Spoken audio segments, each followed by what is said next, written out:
Welcome to my YouTube channel. आप सभी लोगों का बहुत बहुत स्वागत है।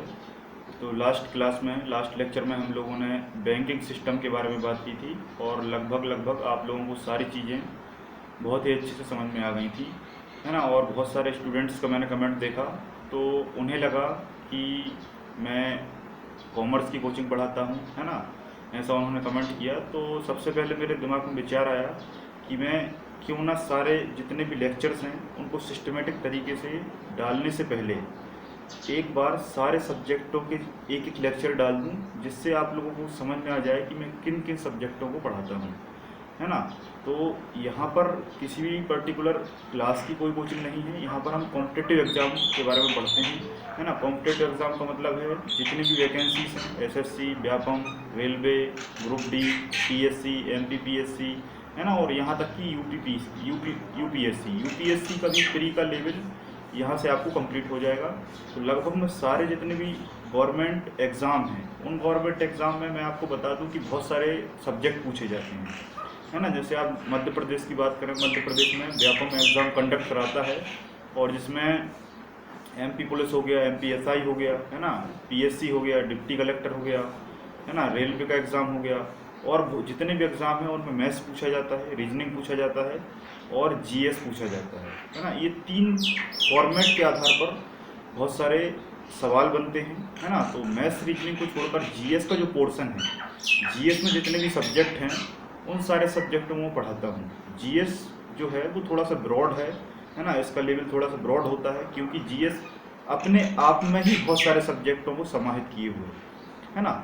जीएस में क्या है, सामूहिक रूप से सारे सब्जेक्ट आते हैं, जैसे हिस्ट्री हो गया, ज्योग्राफी हो गया, पॉलिटी हो गया, इकोनॉमी हो गया, फिजिक्स हो गया, केमिस्ट्री हो गया, बायोलॉजी हो गया। और मध्य प्रदेश के जितने भी गवर्नमेंट एग्जाम हैं उनमें एमपीजी के मुख्य तौर पर पूछा जाता है।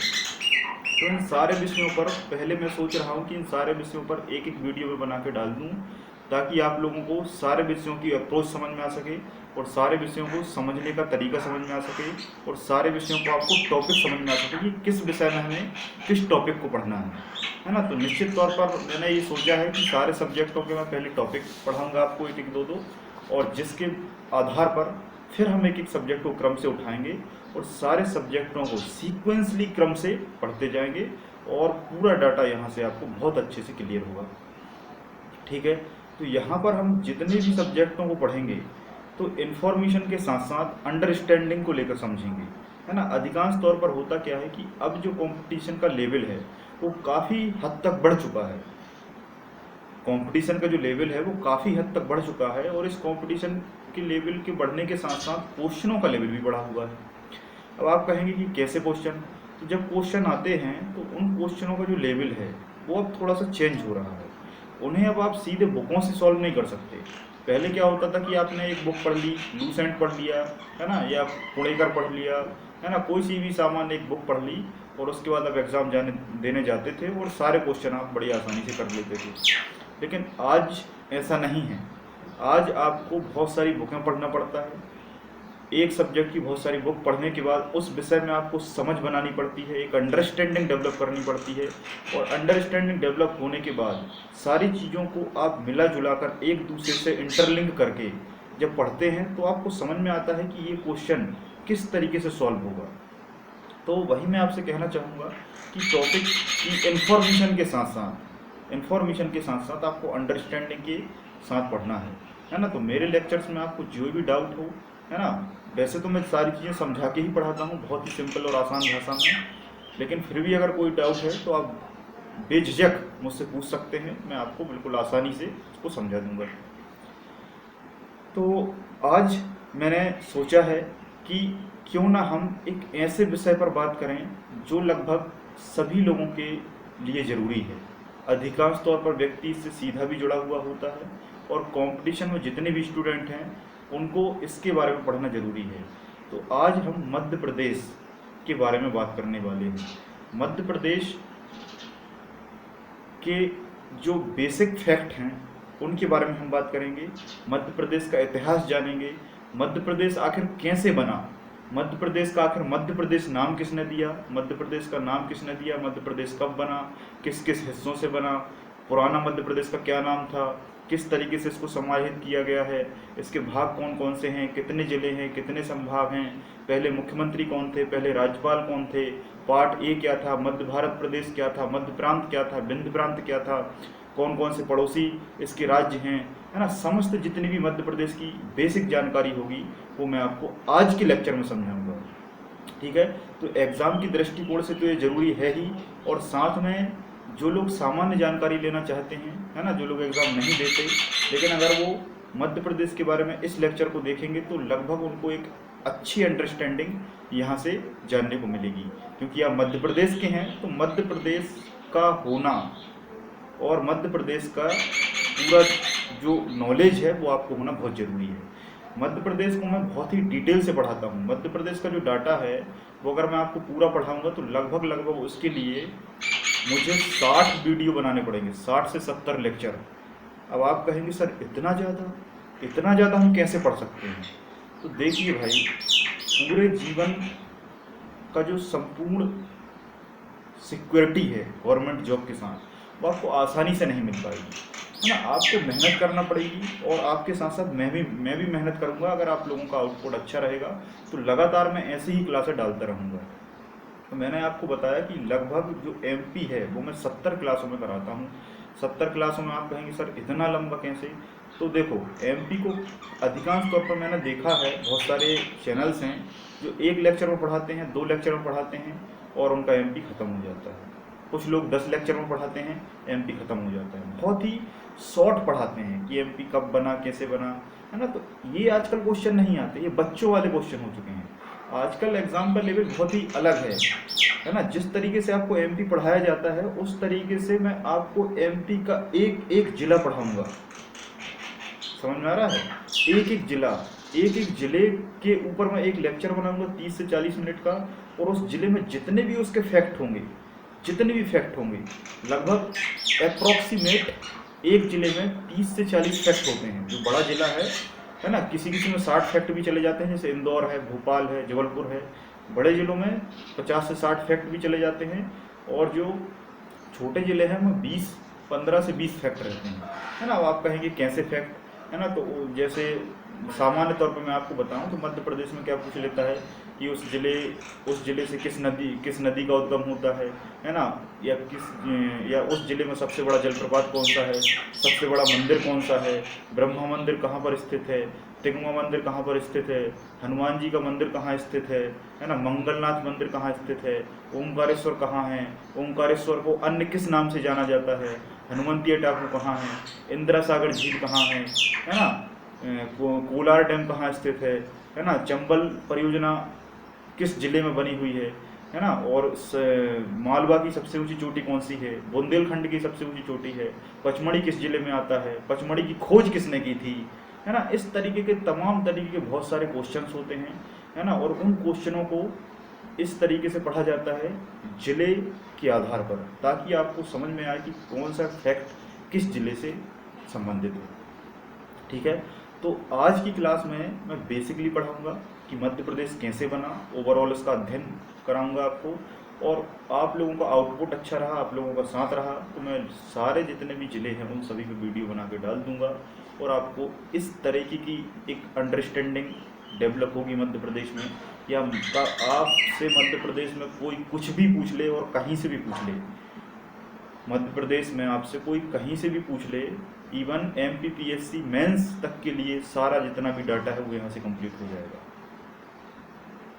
जी हाँ, तो आप मेंस में भी यहाँ से लिख सकते हैं, आपका कुछ भी यहाँ से नहीं बचेगा।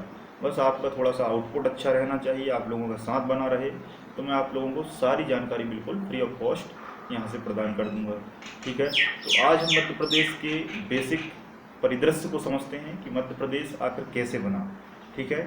तो जो लोग नए हैं और जो लोग नहीं जानते कि मध्य प्रदेश क्या है, तो सबसे पहले मैं आपको बता दूं कि मध्य प्रदेश एक राज्य है। मध्य प्रदेश एक क्या है? राज्य है ना। एक और बात कि अगर आप विश्व स्तर पर बात करेंगे तो विश्व स्तर पर किसी भी देश की जो तुलना है, किसी भी देश की अगर तुलना है तो उस देश की तुलना हम राज्य से कर सकते हैं। मतलब ये है कि देश को भी आप राज्य कह सकते हैं, है ना, देश को भी आप राज्य कह सकते हैं, और देश के अंदर पर्टिकुलर एक देश के अंदर भी बहुत सारे राज्य होते हैं, है ना। ये पॉलिटी का चैप्टर है। पॉलिटी का जब भी वीडियो आएगा तो उसमें आपको ये टर्मिनोलॉजी, राज्य की परिभाषा क्या है, जिले की परिभाषा क्या है, ये सारी चीज़ें आपको समझ में आएंगी। तो आज हम जानेंगे कि राज्य क्या है, ठीक है। तो राज्य जो है वो एक ऐसी संस्था है जो उस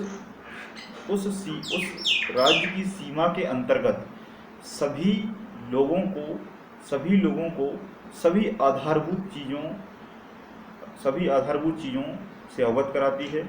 और राज्य जो प्रशासन है वो राज्य प्रशासन उस राज्य की तमाम जो जनता है, तमाम जो लोग हैं, उस क्षेत्र के जितने भी लोग हैं, उन लोगों के लिए संपूर्ण संविधान के आधार पर सारी जितने भी नियम कानून हैं, जितने भी सिद्धांत हैं, उनके आधार पर सारी स्वतंत्रताएं उपलब्ध कराती है ना। सरकार जैसे गवर्नमेंट है ना, गवर्नमेंट है, कुछ प्राइवेट सेक्टर भी हैं, लेकिन यहाँ पर गवर्नमेंट पूरा रेगुलेट करती है मध्य प्रदेश को। मध्य प्रदेश की राज्य सरकार हो गई, है ना। ऐसी तमाम तरह के राज्य हैं और सभी राज्यों की अपनी अपनी सरकार है। तो यहाँ पर हम राज्य सरकार से ज़्यादा डिटेल में बात नहीं करेंगे क्योंकि ये सब पॉलिटी का चैप्टर है। यहाँ हम मध्य प्रदेश का क्रम वाइज बेसिकली अध्ययन करेंगे। तो मध्य प्रदेश राज्य है और राज्य कैसे बना, तो मैं आपको भारत के परिप्रेक्ष्य में बताता हूँ कि राज्यों का निर्माण सबसे पहले कैसे हुआ। जब भारत अंग्रेजों का गुलाम था, तो अंग्रेजों की गुलामी के चलते भारत में बहुत सारे आंदोलन हुए, है ना। जैसे भारत छोड़ो आंदोलन है, सविनय अवज्ञा आंदोलन है, खिलाफत आंदोलन है ना, जलियांवाला बाग हत्याकांड है, बंगाल विभाजन है, ऐसी बहुत सारी चीज़ें हुई। और इसके बाद अंतिम दौर में एक कैबिनेट मिशन आया। कैबिनेट मिशन भारत में 1946 को आया और कैबिनेट मिशन में 3 व्यक्ति थे, जिनमें एक व्यक्ति का नाम था पैथिक लॉरेंस, स्टेफोर्ड क्रिप्स और एक और व्यक्ति था, है ना। एक और व्यक्ति का नाम हम बताएंगे, जिसमें सबसे प्रमुख व्यक्ति था पैथिक लॉरेंस। तो पैथिक लॉरेंस के आधार पर उन्होंने कहा कि अगले साल मतलब 1947 में हम भारत को आज़ाद कर देंगे, तो आप लोग क्या करें, अपने देश को सिस्टमेटिक तरीके से राज्यों में, जिलों में बांटना शुरू कर लें, मतलब अपने देश के राज्यों को बनाना शुरू कर लें। तो भारत के सामने सबसे बड़ी चुनौती आई कि भारत में राज्यों का निर्माण कैसे हो। जब अंग्रेजों का लास्ट अधिनियम 1947 भारत स्वतंत्रता अधिनियम 1947 जब पारित हुआ, तो उसमें पहली शर्त यही थी कि भारत जब तक 2 देशों में विभाजित नहीं होता तब तक हम भारत को आज़ाद नहीं कर सकते, ठीक है। तो ये पहली शर्त थी, ये हमें माननी पड़ी और भारत पाकिस्तान 2 देश बन गए। उस अधिनियम में दूसरी बात ये थी कि जब तक भारत में, देखो पहले क्या था कि भारत में बहुत सारी रियासतें थी, है ना। बहुत सारी क्या थी, रियासतें। जैसे आज के समय में वर्तमान में 28 राज्य हैं, उस समय भारत में 565 रियासतें थी। रियासत मतलब होता था छोटा क्षेत्र, है। तो रियासत थी, रियासत से बड़ा महाजनपद क्षेत्र होता था। तो पूरे भारत में 16 महाजनपद थे और पूरे भारत में 565 रियासतें थी, है ना। तो उस रियासत का मुखिया राजा होता था, है ना। जैसे आज मुख्यमंत्री है तो वैसे ही राजा होता था। तो उसमें दूसरा जो स्टेटमेंट है वो ये कहा गया कि सभी 565 रियासतें स्वतंत्र रूप से भारत में मिलना चाहे तो मिल सकती हैं, अलग रहना चाहे तो अलग रह सकती हैं, है ना, या पाकिस्तान में मिलना चाहे तो पाकिस्तान में मिल सकती हैं। तो ऐसा स्टेटमेंट दिया तो सारे राजा खुश हो गए और सारे राजाओं ने अपना एक अलग देश बनाने की क्या की घोषणा कर दी, है ना। जैसे मान लो भारत अगर आज एक देश है तो भारत के ऐसे 565 देश होते हैं, 565 देशों में बटा होता है। लेकिन यह बात एक व्यक्ति को ठीक नहीं लगी, जिसका नाम था सरदार वल्लभ भाई पटेल। और सरदार वल्लभ भाई पटेल ने बीड़ा उठाया और यह भारत के पहले होम मिनिस्टर थे, गृह मंत्री थे। और इन्होंने सारी 565 रियासतों के राजाओं से जाकर बात की और बड़े ही आसान तरीके से उनको समझाया, है ना, कि देखो भाई, अंग्रेज आपको गुलाम फिर से बनाने के लिए ये सब कर रहे हैं ताकि आपकी शक्ति टुकड़ों में बट जाए और वो फिर से आकर यहाँ पर शासन कर सकें। तो इस बात को आप समझिए, है ना। पेशे से वकील थे सरदार पटेल, पेशे से वकील थे, तो बात करने का इनको बहुत ही अच्छा अनुभव था, बहुत ही अच्छा आइडिया था। अपनी बात को इस तरीके से रखते थे कि सामने वाला मजबूर हो जाता था मानने के लिए, क्योंकि ये थोड़े से इनकी जो विचारधारा थी, इनकी जो आइडियोलॉजी थी, वो बहुत ही अच्छी थी, है ना, बहुत ही अच्छी थी, सबकी भलाई के लिए सोचा करते थे। आपको एक बात पता होगी कि भारत में जब प्रधानमंत्री के लिए सबसे पहले वोटिंग हुई थी, जब भारत में प्रधानमंत्री के लिए सबसे पहले वोटिंग हुई थी, तो सारे लोगों ने केवल और केवल सरदार वल्लभ भाई पटेल के पक्ष में वोट दिया था, केवल एक व्यक्ति को छोड़कर, जिनका नाम था पंडित जवाहरलाल नेहरू।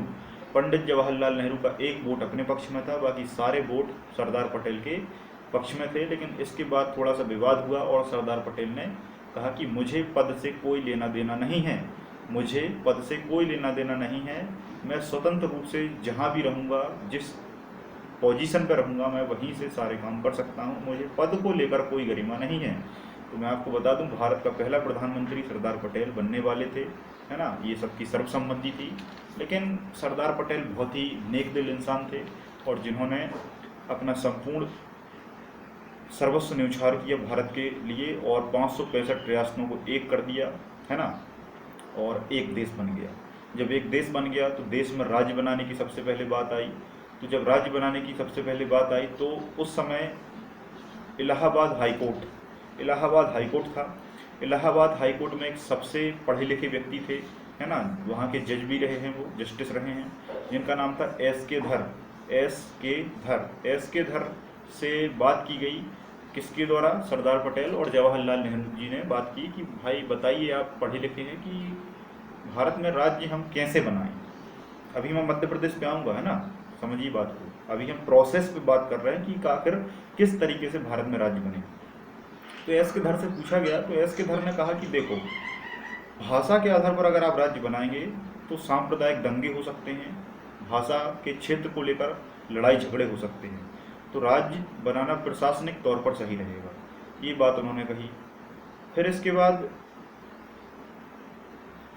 बहुत सारे लोगों को लगा कि राज्य भाषा के आधार पर बनना चाहिए। अगर हमारी जो भाषा है, जैसे मराठी भाषा महाराष्ट्र होना चाहिए, गुजराती भाषा गुजरात होना चाहिए, है ना, तमिल भाषा तमिलनाडु होना चाहिए, इस तरीके से बहुत सारी बातें कही गई।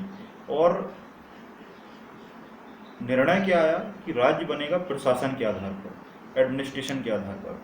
तो ये बात कुछ लोगों को ठीक नहीं लगी और दक्षिण भारत में उस आंध्र प्रदेश क्षेत्र के एक व्यक्ति थे जिनका नाम था रामुल्लु स्वामी का जो तुलना है वो आज के युग में आप अन्ना हजारे से कर सकते हैं। जैसे अन्ना हजारे थे ना, वैसे ही रामुल्लु स्वामी थे और उनके नेतृत्व में, उनकी लीडरशिप में बहुत सारे जितने भी लोग थे उनका साथ देने के लिए तैयार थे और उनसे वो कहते थे कि हम राज्य बनाएंगे तो केवल भाषा के आधार पर, जबकि सरकार का कहना था कि भाषा के आधार पर बनना ठीक नहीं होगा।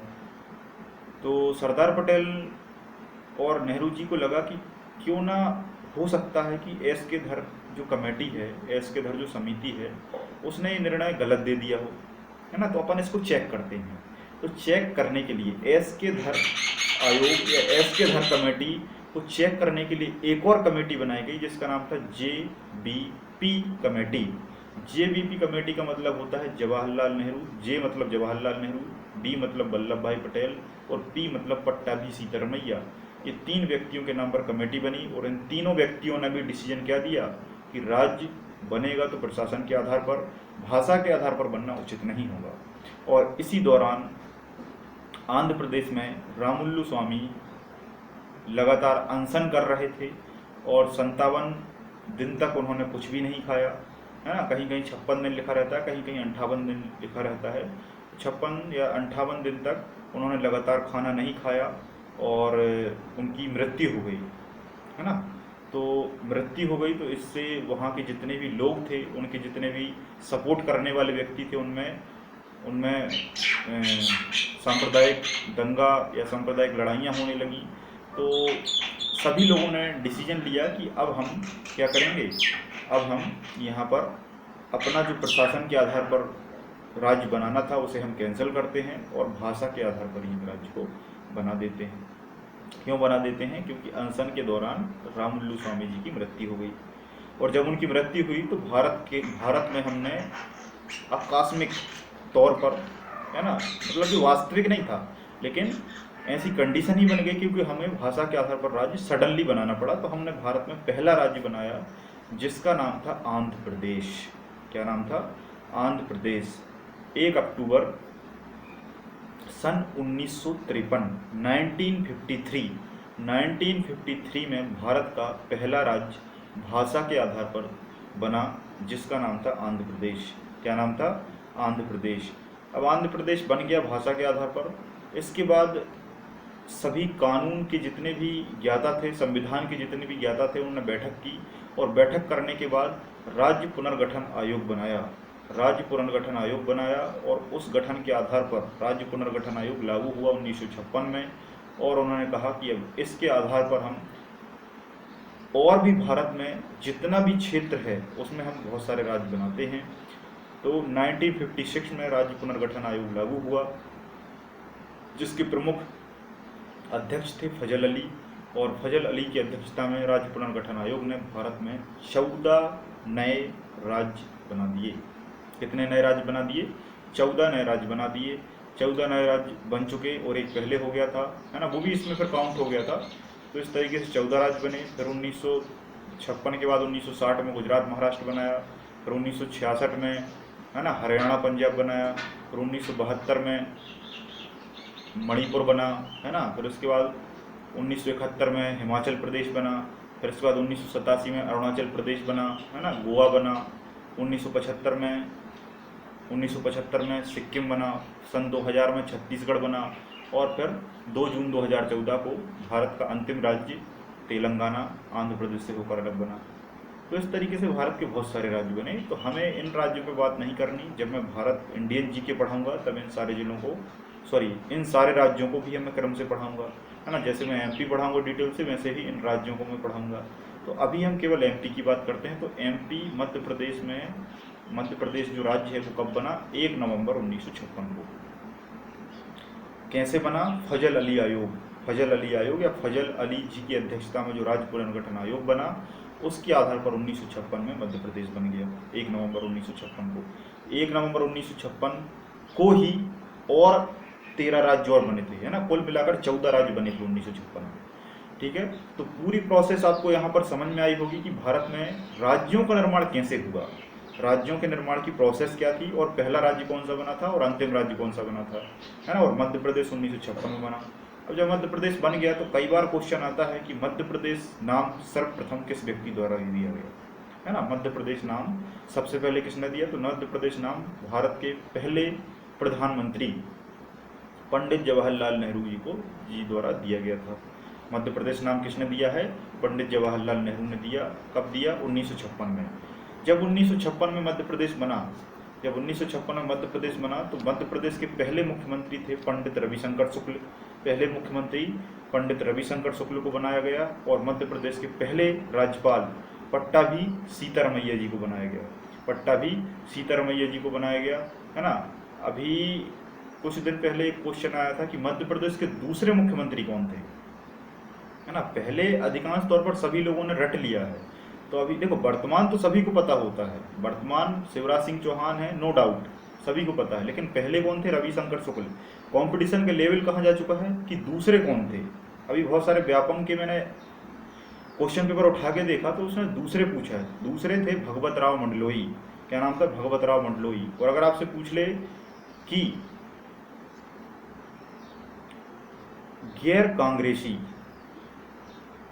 कांग्रेसी मध्य प्रदेश के पहले मुख्यमंत्री कौन थे, तो उनका नाम था कैलाश नाथ काटजू। क्या नाम था? कैलाश नाथ काटजू। गैर कांग्रेसी थे, मतलब कांग्रेस पार्टी से नहीं, कांग्रेस के विपक्ष की पार्टी से थे, है ना। उस समय जनता दल था तो उससे ये बने हुए थे, जो कि बाद में जनता पार्टी हो गया था, जो बीजेपी है आज वर्तमान में। एक बार क्वेश्चन आया कि मध्य प्रदेश के पहले आदिवासी मुख्यमंत्री कौन थे। आदिवासी मुख्यमंत्री का आशा ये है कि ऐसा व्यक्ति जो मुख्यमंत्री तो बना हो लेकिन कैटेगरी से क्या हो? आदिवासी हो, है ना, जनजातीय व्यक्ति हो। तो उनका नाम था राजा नरेश चंद्र। वो पहले मुख्यमंत्री थे जो मध्य प्रदेश के बने, जो कि आदिवासी मुख्यमंत्री थे। ठीक है। तो ये तो मुख्यमंत्री की सामान्य तौर पर बात हुई। अब हम बात करते हैं कि मध्य प्रदेश जो है जब ये बना तो ये किस तरीके से था। तो मैं आपको बता दूं कि मध्य प्रदेश को बहुत सारे लोगों ने देखा नहीं होगा, बहुत सारे लोगों ने देखा तो होगा लेकिन याद नहीं होगा। तो मध्य प्रदेश कुछ इस तरीके से दिखाई देता है। मध्य प्रदेश कुछ इस तरीके से दिखाई देता है। मध्य प्रदेश ये जो भाग है ये इस तरीके से 3 भागों में डिवाइड था। एक ये भाग था, एक ये भाग था, एक ये भाग था और एक ये भाग था। इस तरीके से 3 भागों में बटा था। इस वाले भाग को, ये जो नीचे वाला भाग है ये महाराष्ट्र तक इस तरीके से फैला हुआ था। पहले ये बाउंड्री नहीं थी, ये नीचे तक था। इस वाले भाग को कहा जाता था पार्ट ए। इस वाले भाग को कहा जाता था पार्ट ए। क्लियर है? पार्ट ए यहाँ से यहाँ तक, यहाँ से यहाँ तक। महाराष्ट्र भी नहीं था पहले, तो महाराष्ट्र का जो नागपुर है वो पार्ट ए में आता था और पार्ट ए की राजधानी क्या था? नागपुर। यहाँ पर नागपुर है, आप भारत के मैप में देखेंगे तो यहाँ पर नागपुर है। तो पार्ट ए की राजधानी क्या था? नागपुर था। इसी वाले पार्ट ए वाले भाग को हम मध्य प्रांत कहते थे। इसी वाले भाग को हम पार्ट ए को मध्य प्रांत भी कहते थे और इसी का एक और नाम था सेंट्रल प्रोविंस। तो आपसे पूछे सेंट्रल प्रोविंस की राजधानी क्या थी, पार्ट ए की राजधानी क्या थी या मध्य प्रांत की राजधानी क्या थी? तो नागपुर थी। ठीक, एक ये था ये वाला भाग, इसको कहते हैं पार्ट बी। इसको हम क्या कहते हैं? Part B. तो पार्ट बी की 2 राजधानी हुआ करती थी। यहाँ पर थी ग्वालियर, यहाँ पर थी ग्वालियर और यहाँ पर थी इंदौर, यहाँ पर थी इंदौर। तो पार्ट बी को कहा जाता था मध्य भारत प्रदेश। पार्ट बी को क्या कहा जाता था? मध्य भारत प्रदेश। एक और नाम है ना, 2 नाम है ये, मान के चलिए, पर्यायवाची जैसा कॉन्सेप्ट। तो इसकी 2 राजधानी थी, एक इंदौर और एक ग्वालियर। उसके बाद एक वाला ये भाग बचा, इस भाग को कहते थे विंध्य प्रदेश। यहाँ विंध्याचल पर्वत है इसलिए इसको विंध्य प्रदेश कहते थे और इसकी राजधानी क्या थी? यहाँ पर रीवा। ये ऐसा कॉन्सेप्ट था मध्य प्रदेश का। और इस तरीके से मध्य प्रदेश 3 भागों में बटा हुआ था। तीनों भागों की मैंने राजधानी आपको बता दी है। आप बहुत अच्छे से इनको नोट कर लेंगे, तीनों राजधानियों को। ये बार बार यहाँ पर पूछा जाता है ना। तो यहाँ तक आपको बात समझ में आई? जल्दी से यस सर बोलिए। यहाँ तक अगर कोई डाउट हो तो जल्दी से यस सर बोलिए। इसके ये जो है, देखो आज जो मध्य प्रदेश है, ये मध्य प्रदेश पहले 3 भागों में बटा था, पार्ट ए, पार्ट बी और पार्ट सी। तीनों की राजधानी बताई। अब मैं कुछ और पहले चलूं तो पहले ये मध्य प्रदेश रियासतों में बटा हुआ था। जो मैंने अभी 565 रियासतें बताई थी, उन रियासतों में बटा हुआ था। इसके पहले और पहले जाएंगे आप तो मध्य प्रदेश महाजनपदों में बटा हुआ था, है ना। बहुत समय पहले की बात है, अगर आज से 1500 साल पहले की मैं बात करूं तो उस समय महाजनपद हुआ करता था। और महाजनपद में उज्जैनी महाजनपद, सॉरी अवंती महाजनपद, नाम सुना होगा आपने, अवंती महाजनपद। तो अवंती महाजनपद उज्जैन वाला क्षेत्र है। तो अवंती महाजनपद में आधा मध्य प्रदेश आता था। अवंती महाजनपद की राजधानी थी उज्जैनी, है ना। उत्तरी अवंती महाजनपद की राजधानी उज्जैनी और दक्षिणी अवंती महाजनपद की राजधानी महेश्वर थी, है ना। महेश्वर, आज महेश्वर है, पहले उसका नाम माहिष्मती था, है ना। माहिष्मती सुना होगा आपने, बाहुबली। तो माहिष्मती आज महेश्वर का नाम है। तो पहले दक्षिणी अवंती की राजधानी थी और उत्तरी अवंती की राजधानी उज्जैनी थी। एक और महाजनपद पड़ता है जिसका नाम था चेदी महाजनपद। चेदी महाजनपद की राजधानी शक्तिमती थी, है ना, शक्तिमती थी। ऐसे बहुत सारे महाजनपद थे, कुल मिलाकर 16 महाजनपद थे, है ना। जैसे अवंती महाजनपद, चेदी महाजनपद, गांधार महाजनपद, है ना, मगध महाजनपद, मत्स्य महाजनपद, अवध महाजनपद, चेदी महाजनपद, मल्ल महाजनपद, वत्स महाजनपद, अस्मक महाजनपद, है ना। इस तरीके से बहुत सारे महाजनपद थे जिनकी अलग अलग राजधानियाँ थी। तो ये मैं इतिहास में आपको डिटेल से पढ़ाऊंगा, अभी यहाँ पर आप ज़्यादा नहीं देखते। तो मध्य प्रदेश 1956 में कम्प्लीटली बन चुका है। जैसे ही बना, कुल इसमें 43 जिले सम्मिलित थे। 1956 डैश करके लिखेंगे, जिलों की संख्या 43। अभी इसमें छत्तीसगढ़ भी जुड़ा हुआ है। एक बात याद रखना, अगर आपसे क्वेश्चन पूछा जाए कि सन 2000 से पहले मध्य प्रदेश का भारत का सबसे बड़ा राज्य कौन सा था, तो मध्य प्रदेश। आज भारत का सबसे बड़ा राज्य कौन सा है? राजस्थान। मध्य प्रदेश दूसरे नंबर पे आता है। भारत का दूसरा सबसे बड़ा राज्य मध्य प्रदेश है। लेकिन 2000 सन 2000 के पहले से छत्तीसगढ़ हमारे में जुड़ा हुआ था और हमारा जो मध्य प्रदेश है वो भारत का सबसे बड़ा राज्य था। यहाँ तक बात क्लियर है। तो 1956 में जिलों की संख्या कितनी थी? 43 थी। जिलों की संख्या कितनी थी? 43 थी। लेकिन मध्य प्रदेश जो है उसकी राजधानी भोपाल नहीं थी। उसकी राजधानी भोपाल नहीं थी। पहले राजधानी को पहले राजधानी तो थी, राजधानी भोपाल थी, लेकिन जो भोपाल है वो जिला नहीं था। मध्य प्रदेश जब बना और मध्य प्रदेश की राजधानी भोपाल को बना दिया गया था, है ना, मध्य प्रदेश की राजधानी भोपाल को बना दिया गया था, लेकिन भोपाल क्या है? भोपाल उस समय जिला नहीं था। भोपाल उस समय जिला नहीं था। तो आप लोग सोचेंगे कि जिला नहीं था तो क्या था? उस समय भोपाल तहसील था। तहसील। कई बार क्वेश्चन आया कि भोपाल किस जिले की तहसील था? सीहोर जिले की तहसील था। किस जिले की तहसील था? सीहोर जिले की तहसील था, है ना। और सीहोर जिले की तहसील होने के साथ साथ मध्य प्रदेश की क्या था? राजधानी था। लेकिन बहुत सारे राजनीतिक व्यक्तियों ने सोचा कि भारत की जो मध्य प्रदेश की राजधानी है भोपाल, वो एक तहसील है, ये थोड़ा सा अच्छा नहीं लगता, तो क्यों ना हम इसको क्या कर दें? जिला बना दें। क्या कर दें?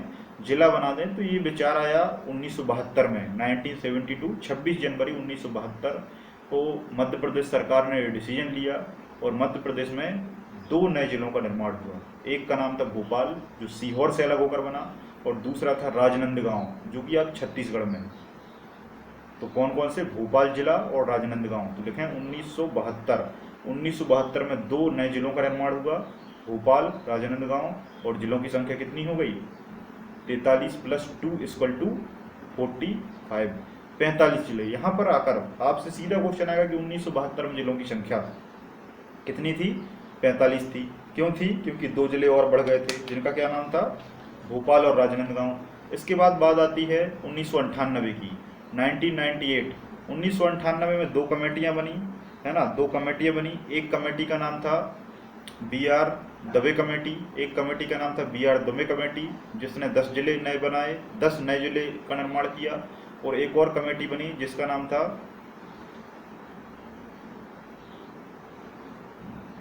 जिसका भी थोड़ा सा मैं नाम भूल रहा हूँ, एक और कमेटी थी, अभी थोड़ी देर बाद याद आ जाएगा।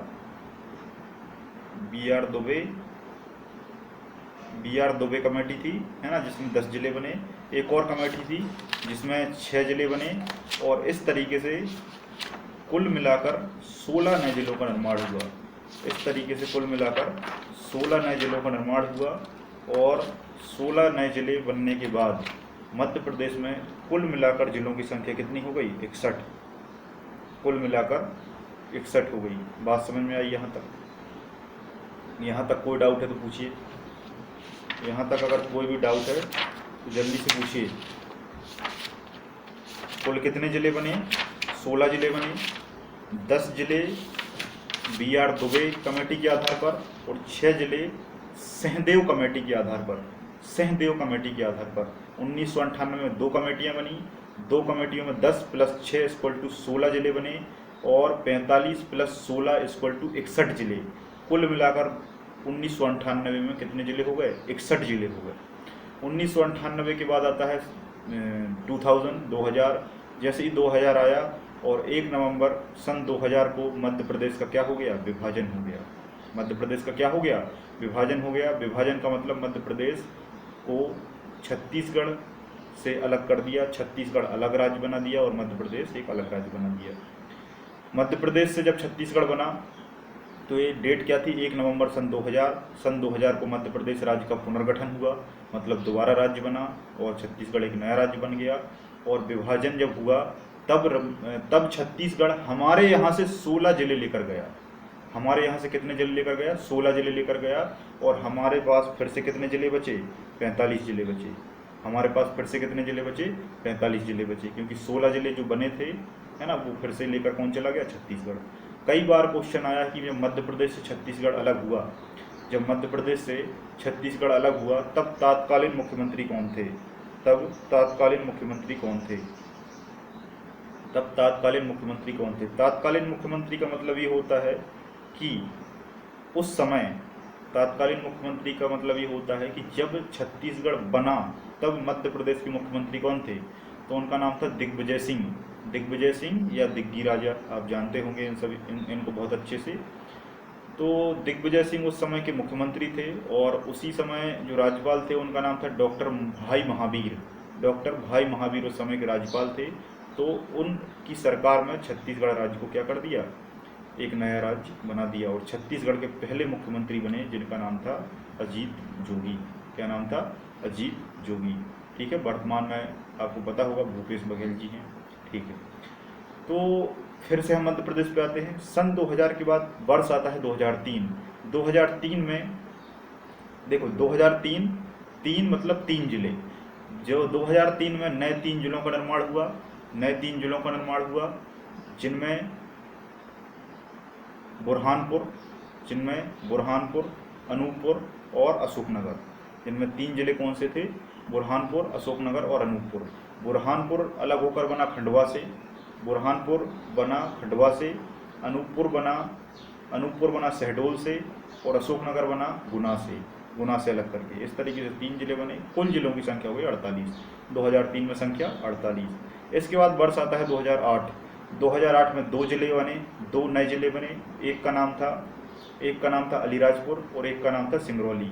एक का नाम था अलीराजपुर, एक का नाम था सिंगरौली। अलीराजपुर बना झाबुआ से अलग होकर और सिंगरौली बना सीधी से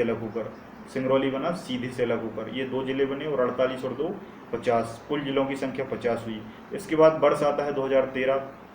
2013 में फिर एक जिला बना जिसका नाम था आगर मालवा किससे अलग होकर बना, शाजापुर से अलग होकर बना। आगर मालवा शाजापुर से अलग होकर बना और जिलों की संख्या कितनी हो गई, 51, है ना। शाजापुर से अलग होकर आगर मालवा बना और आगर मालवा में मुख्य तौर पर 4 तहसीलें आती हैं और जहाँ पर एक गौ अभ्यारण्य भी स्थित है। ठीक है, तो 4 तहसीलें लेकर ये बना आगर सुसनेर। 2 तहसीलें और हैं, अभी मैं नाम भूल रहा हूँ, थोड़ा सा याद आएगा तो मैं बताऊंगा। तो 51वां जिला बना। फिर इसके बाद 1 अक्टूबर सन 2018, 2013 के बाद 2018, 1 अक्टूबर सन 2018 को मध्य प्रदेश का सबसे अंतिम जिला बना, जिस जिले का नाम था निवाड़ी। क्या नाम था, निवाड़ी जिला बना और ये टीकमगढ़ से अलग होकर बना और ये मध्य प्रदेश का 52वां जिला है। कौन सा जिला है, 52वां जिला है। तो आज वर्तमान में कुल संख्या जिलों की मध्य प्रदेश में 52 है। कितनी है, 52 है। मध्य प्रदेश का अगर आपसे पूछा जाए कि अंतिम जिला कौन सा बना तो निवाड़ी। 52वां जिला कौन सा बना, निवाड़ी। मध्य प्रदेश में कुल कितने जिले हैं, 52 हैं। 52वां जिला कौन सा बना, निवाड़ी किससे अलग होकर बना, टीकमगढ़ से अलग होकर। किस संभाग में आता है, सागर संभाग में। निवाड़ी किस राज्य की सीमा से स्पर्श करता है तो उत्तर प्रदेश के किन जिलों से स्पर्श होता है तो झांसी और ललितपुर। निवाड़ी में कितनी तहसीलें हैं तो 3 तहसीलें हैं। उन 3 तहसीलों के नाम क्या हैं तो निवाड़ी, पृथ्वीपुर और ओरछा। यहाँ के कलेक्टर कौन है, अक्षय सिंह हैं। यहाँ के एसपी कौन है, श्री मुकेश श्रीवास्तव हैं। ठीक है, तो इस तरीके से निवाड़ी में बहुत सारी चीज़ें हैं, इसको आप अच्छे से पढ़िए, है ना। यहाँ तक हमने सारी बात कर ली कि मध्य प्रदेश का क्रम से किस तरीके से गठन हुआ। मध्य प्रदेश को बहुत सारे नामों से जाना जाता है। नाम बताना एक्चुअली मैं भूल गया था। तो मध्य प्रदेश जो है, विशेष स्थितियों के कारण मध्य प्रदेश को हम हृदय प्रदेश कहते हैं। मध्य प्रदेश को हृदय प्रदेश इसलिए क्योंकि सारे देश के बीच में है, इसलिए इसे हृदय प्रदेश कहा जाता है। मध्य प्रदेश को हम सोया प्रदेश कहते हैं। सोया प्रदेश इसलिए कहते हैं क्योंकि ये सोया हुआ है, ऐसा नहीं है। सोयाबीन का उत्पादन यहाँ पर सबसे ज़्यादा होता है ना। सोयाबीन का उत्पादन यहाँ पर सबसे ज़्यादा होता है। अब आप मुझे बताइए कि सोयाबीन की सबसे प्रमुख गुणवत्ता क्या है। जो लोग किसान भाई लोग हैं, सोयाबीन लगाते होंगे, उन लोगों से मेरा प्रश्न है कि सोयाबीन किस लिए जाना जाता है, इसमें सर्वश्रेष्ठ गुण क्या पाया जाता है सोयाबीन का, जल्दी से बताइए। सोयाबीन का तेल आप लोग सब्जी वगैरह बनाते होंगे सोयाबीन के तेल से, तो सब्जी हम सोयाबीन के तेल से ही क्यों बनाते हैं, ये मेरा आपसे क्वेश्चन है। सब्जी हम सोयाबीन के तेल से ही क्यों बनाते हैं। सरसों के तेल से बना सकते हैं, मूंगफली के तेल से बना सकते हैं, है ना। बहुत सारे तेल हैं, लेकिन सोयाबीन का तेल ही यूज़ क्यों किया जाता है। और सोयाबीन की सबसे बड़ी विशेषता क्या है, चलिए मैं बता देता हूँ। सोयाबीन एकमात्र ऐसी फसल है, एकमात्र तो नहीं कह सकते, मतलब सारी फसलों की अगर हम तुलना करें, सारी फसलों की अगर हम तुलना करें, या सारे अनाज की तुलना करें, या किसी भी चीज़ की हम तुलना करें, कोई भी पृथ्वी पर खाद्य पदार्थ है, खाद्य पदार्थ का मतलब फूड मटेरियल, कोई भी फूड मटेरियल है, उन सभी में सबसे ज़्यादा प्रोटीन की मात्रा, सर्वाधिक प्रोटीन की मात्रा, लगभग 42.5% प्रोटीन की मात्रा सोयाबीन में पाई जाती है। संसार के सारे बीज उठा लीजिए, सारे फल उठा लीजिए, सब कुछ उठा लीजिए, और उनमें आप प्रोटीन को जब ढूंढने निकलेंगे तो सबसे ज़्यादा प्रोटीन आपको सोयाबीन में मिलेगा। और प्रोटीन क्या करता है, आपकी शारीरिक वृद्धि, आपकी शारीरिक वृद्धि, आपकी कोशिकाओं की मरम्मत। अगर आपका शरीर जो कोशिका निर्माण करता है, लंबाई में वृद्धि होती है, आपकी चौड़ाई में वृद्धि होती है, आपको मोटापा आता है, तो इसका केवल एक ही कारण है, सोयाबीन का तेल। तेल मतलब प्रोटीन। तो प्रोटीन जब आप खाएंगे तो आपकी शारीरिक वृद्धि होगी, है ना। बसा खाएंगे, कार्बोहाइड्रेट खाएंगे तो आपको एनर्जी मिलेगी। इनमें भी बहुत अंतर है, जो कि मैं बायोलॉजी में आपको पढ़ाऊंगा। बायोलॉजी में बताऊंगा कि फैट क्या है, प्रोटीन क्या है, विटामिन क्या है, एंजाइम क्या है, मिनरल्स क्या है, हार्मोन क्या है ना, इंसुलिन हार्मोन क्या करता है, एंजाइम क्या करते हैं। तो ये तमाम तरीके की चीज़ें मैं बायोलॉजी में आपको पढ़ाऊंगा। अभी हम यहाँ पर केवल और केवल यही जानते हैं कि मध्य प्रदेश को हम सोया प्रदेश कहते हैं, मध्य प्रदेश को हम टाइगर स्टेट कहते हैं। टाइगर स्टेट इसलिए कहते हैं क्योंकि मध्य प्रदेश में सर्वाधिक टाइगर हैं, मध्य प्रदेश में सर्वाधिक टाइगर हैं, सबसे ज़्यादा टाइगर मध्य प्रदेश में ही पाए जाते हैं, इसलिए इसे टाइगर स्टेट कहा जाता है। ठीक है। मध्य प्रदेश को नदियों का मायका कहा जाता है। नदियों का मायका इसलिए कहते हैं कि संपूर्ण भारत में सर्वाधिक नदियाँ मध्य प्रदेश में ही हैं।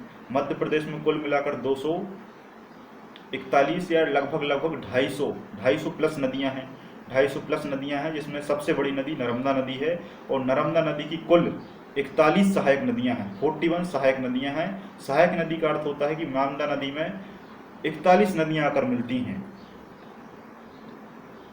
तो इसलिए इसे इसके नदियों का मायका कहा जाता है। हमारे मध्य प्रदेश को मैग्नीज स्टेट कहते हैं, मैग्नीज का सबसे ज़्यादा उत्पादन होता है। मैग्नीज के साथ साथ इसे टाइगर स्टेट कहा जाता है। टाइगर स्टेट के साथ साथ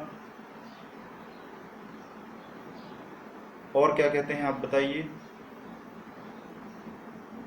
हृदय प्रदेश हो गया, सोया प्रदेश हो गया, हाँ बस इतने सारे नामों से मध्य प्रदेश को जाना जाता है। तो अब जल्दी से आप मुझे बताइए कि मध्य प्रदेश में कितने संभाग हैं, मध्य प्रदेश में कितने संभाग हैं। मध्य प्रदेश में कुल मिलाकर वर्तमान में 10 संभाग हैं, जिसमें रीवा संभाग, जबलपुर संभाग, शहडोल संभाग, सागर संभाग, है ना, होशंगाबाद संभाग, जिसका वर्तमान नाम नालंदापुरम संभाग हो गया है, भोपाल संभाग, उज्जैन संभाग, इंदौर संभाग, ग्वालियर संभाग और चंबल संभाग। इस तरीके से 10 संभाग हैं, जो कि 52 जिलों को अलग अलग बांटे हुए हैं, है ना। मध्य प्रदेश जिले की अगर हम बात करें तो मध्य प्रदेश में जो मध्य प्रदेश है वो भारत का दूसरा सबसे बड़ा क्या है, दूसरा सबसे बड़ा राज्य है, जिसका क्षेत्रफल, जिसका एरिया 308,252 वर्ग किलोमीटर है, 308,252 वर्ग किलोमीटर है। ये आपको याद रखना है, ये मध्य प्रदेश का क्या है, क्षेत्रफल है। और मध्य प्रदेश की अगर आपसे जनसंख्या पूछी जाए कि मध्य प्रदेश में कितने लोग रहते हैं, है ना, तो 726,26,809, 726,26,809, 809 ऐसे ही याद करना है आपको, हज़ार लाख करोड़ नहीं लगाना, उससे क्या है वर्ड बड़ा हो जाता है और याद करने में थोड़ी सी दिक्कत जाती है। तो 726,26,809 इतनी जनसंख्या यहाँ पर है, और क्षेत्रफल कितना है, 308,252 है, वर्ग किलोमीटर है ना। मध्य प्रदेश दूसरा सबसे बड़ा राज्य है और जनसंख्या की दृष्टि से पाँचवा बड़ा राज्य है, पाँचवा बड़ा राज्य है। मध्य प्रदेश की अगर आप पूर्व से पश्चिम तक की बात करेंगे लंबाई की, तो 870 किलोमीटर है, 870 किलोमीटर है। और 8 से 70 किलोमीटर, 8 से देखो यहाँ से ये है पूरब से लेकर अगर आप चलना शुरू करेंगे पश्चिम तक, तो यहाँ तक 870 किलोमीटर इसकी लंबाई है। और यहाँ से अगर आप यहाँ उत्तर से दक्षिण की ओर चलेंगे तो 605 किलोमीटर इसकी क्या है, 605 किलोमीटर इसकी क्या है, लंबाई है। तो मध्य प्रदेश इस तरीके से फैला हुआ है। मध्य प्रदेश 5 राज्यों से सीमा बनाता है, मध्य प्रदेश 5 राज्यों से सीमा बनाता है। उत्तर में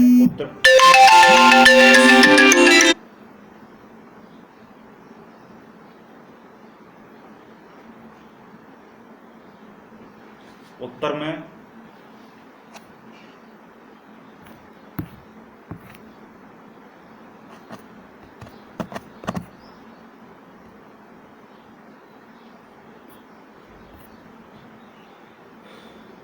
उत्तर प्रदेश लगा हुआ है। उत्तर में उत्तर प्रदेश है, उत्तर प्रदेश है। पूर्व में आप जाएंगे तो आपको छत्तीसगढ़ मिलेगा, छत्तीसगढ़। दक्षिण में महाराष्ट्र है ना, और पूर्व में गुजरात और महाराष्ट्र हैं। पूर्व में क्या है, गुजरात और महाराष्ट्र हैं।